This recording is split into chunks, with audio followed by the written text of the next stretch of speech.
amazina ye bamwita DJ Brianne, uko bamwita kose ariko niko bamwita, ariko ubu tuvugana akaba ari umumama w'umwana umwe. Gusa menshi ntabwo mwigize mubimenya bitewe nuko yabihishe cyane. Gusa ntibyari ngombwa nyuma yuko aviriye mu bitaro, kuko operation yo kumubaga we yagenze neza cyane kandi ibyo yari arwaye byarakize. DJ Brianne muramukunda, nanjye ndamukunda.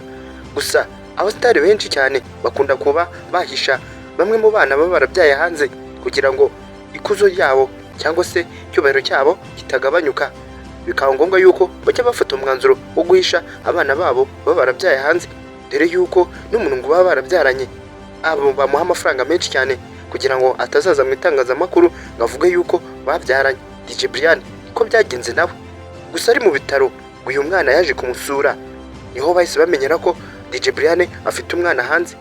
Dore ya magambo DJ Brianne yaje kuvuga nyuma yuko aviriye mu bitaro, ndetse ngo n'igihe yari arwaye ari muri koma ngo yaravugishijwe avuga ati umwana reka tubyumve.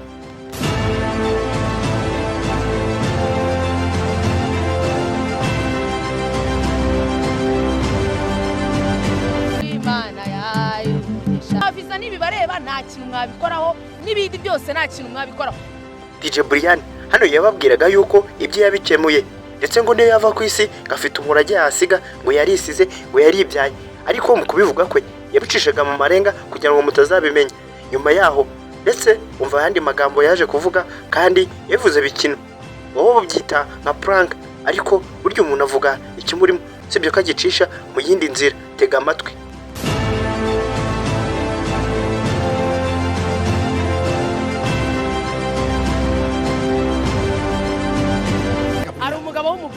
Imana imbabari nuko nyine ntago namwubaka ko n'umutepe ariko tumaje gura inshuro nyinshi akambwira tuzajya ngo Dubai mu tujye kwironganira. Amba hari icyo tumva se? Tega amatwi. Twagiye shofe atsi imodoka tugende.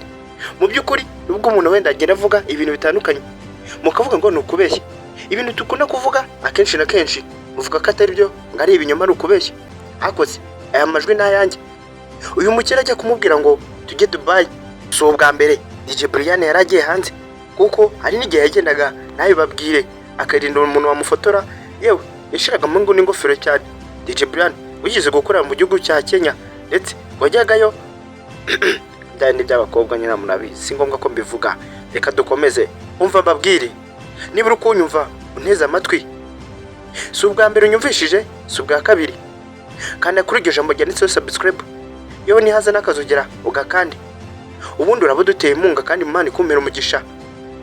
Iyi ni imodoka kandi iri kutujyana iwabo kwa DJ Brianne indani ku makuru ye yose ngo tuyabasesengure tuyabagezeho. Gusa niba byoroshye mu rugendo umuntu akora, DJ Brianne mu gukora kwe yakuze ateye nk'abahungu cyangwa se imyambaro, kenshi muramubona imyambaro aba yambaye n'uburyo yitwara ni gihungu. Kuva mu bwana bwe niko yari ameze kandi n'ubu aracyabikora. DJ Brianne yakugora kubona yambaye ijipo cyangwa se ikanzu, yewe biramubangamira cyane, ariko yasizemo agapantaro agatimba, ubundi umusatsi we akawumanura ukagera hasi. Aho ngaho niho saba, yewe biragoye kuba wamutinyuka ukamubwira ngo ndagushaka cyangwa se nshaka ko tujya mu biri tugakora sex, ntaga byumva. Byo ni ibintu akunda kwanga cyane, yewe ariko bura ngo ni n'umuntu ugira amarangamutima menshi cyane, ngo nubwo buriya ngo abantu bamutinya kumutereta, DJ Brianne arirekura cyane kurusha ngo n'abandi bagore bose babaho. Bayi kabaye.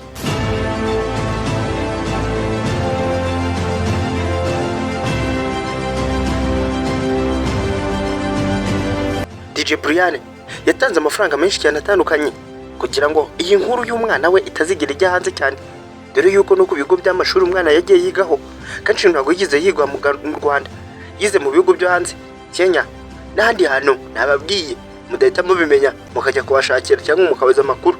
Ariko ngo uyu mwana yakunze kwiga hanze cyane muri Kenya, kubera ko yari afite impungenge avuga ngo naramuka yize hano hafi bazamufotora ubundi bamupostinge bamugaragaze, kandi ibi bintu ntabwo yigize byifuza kuva yavuka, kuko yaravuga ati bazamvumbura bazabimenya.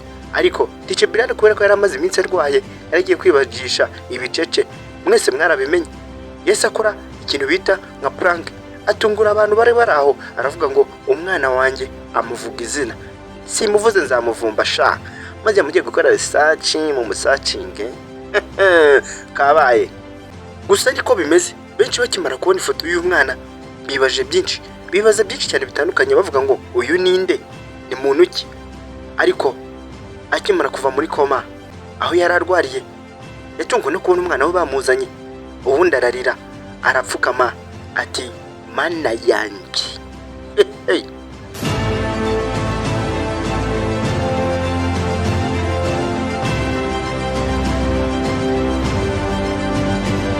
Nongere mwibutse ko hari abasitari benshi batandukanye b'abahanzi ndetse n'abantu bakoresha social media cyane, bafite abana ndetse batari n'umwe, bagiye bababyara ariko bagatanga indezo iri hejuru cyane kugira ngo amakuru atazasohoka.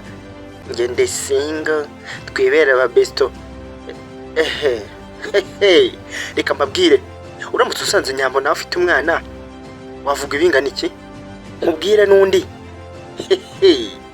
Benshi batwihishemo ariko ntago mubizi, yewe nta n'ikintu umwana abikoraho, bitewe nuko baba bafite umutekano ababana, ndetse kugira uzamenya amakuru yabo biragoye cyane. Reka mbabaze, uyu mukobwa wacu ejo bundi bitabye Imana ngo dore imbogo, ninde wari uzi ko afite abana? Ninde wari uzi ko yabyaye? Benshi nimwe amubonaga nk'umukobwa wagumiwe.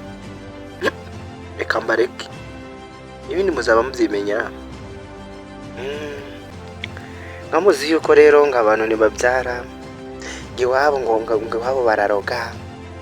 Ako se kanze mabwire, ubaye itari ikiremba iwanyu batarakuroze, nta muntu wakugiriyeyo, uyu mubiri gukora cyane n'ubushyuhe ugira, wari wumva umuntu agukozeho, niba uri kunyumva uri umukobwa, uzumva uyu muhungu yagukozeho, uzumva ubushagarero ugira, uzumva ibitekerezo uhita, wabuzwa n'iki kutabyara kandi ukabyarana n'umuntu ukunda? Ako se kanze mabwire, ntabwo muzi ko umuntu agiye kuba umusitari amanza akavuga ngo reka nshaka umuryango cyangwa se ngire nte byare, kugira ngo abagenzi banjye b'abasitari nibamimukira nzasigare ku isi.